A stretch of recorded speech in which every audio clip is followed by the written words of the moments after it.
عمران خان کا امریکہ کی بڑی شخصیت سے رابطہ، دونوں کے درمیان کیا باتیں ہوئی، اہم تفصیلات سامنے آ گئیں۔ سابق وزیر اعظم عمران خان سے امریکی رکن کانگریس ٹیڈ لیو نے ٹیلی فونک رابطہ کیا، جس میں پاکستان میں انسانی حقوق کی صورتحال اور جمہوریت کو لاحق خطرات پر بات چیت کی گئی۔ امریکی رکن کانگریس ٹیڈ لیو نے چیئرمین تحریک انصاف عمران خان کو یقین دہانی کروائی کہ امریکی محکمہ خارجہ سے کہا جائے گا کہ وہ پاکستان میں غیر منصفانہ اقدامات پر مداخلت کرے۔ دونوں رہنماؤں کے درمیان رابطہ Pakistani American Democrat doctor Asif کے توسط سے ہوا۔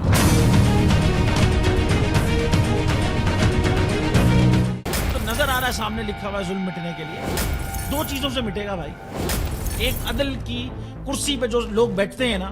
وہ عدل کے حساب سے فیصلے کرنے لگے،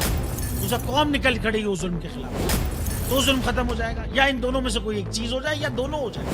اگر 420 کا مقدمہ تھا، اس وقت عدلیہ میں جو لوگ بیٹھے ہوئے کیس دیکھ رہے تھے وہ پوچھتے نا یار چیٹ ہوا کون ہے، جب ان کو دکھتا کوئی چیٹ نہیں ہوا کیس ختم کر دیتے، تو ظالم ظلم کر ہی نہیں پاتا۔ 9 ججز نے نوٹ بیفور کیا میرے کیس کو، یار 1.5 سال چلا، شخصی ضمانت کا کیس، سیم کیس اسلام آباد میں کر دیا، ایک ہی الزام پہ 2 کیس ہو نہیں سکتے بھائی، مطلب 60 دن کا وقت ہوتا ہے، 102 دن کے بعد میں جیت گیا، کیس بری ہو گیا، 102 دن کے بعد اپیل فائل کی، ایکسپٹ کر لی، نہیں کرتے نا ایکسپٹ، ختم ہو جاتا نا ظلم یار، بھری عدالت میں مجھے بری کر دیا، پھر پتہ نہیں کیا ہوا 2.5 گھنٹے بعد کا نوٹ بیفور، میں نہیں سنتا یہ کیس، کھڑے رہتے اپنے فیصلے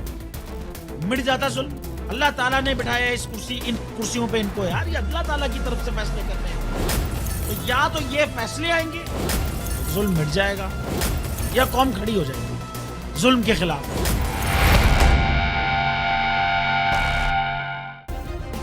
سبسکرائب کریں اور بیل دبائیں تاکہ کوئی خبر رہ نہ جائے۔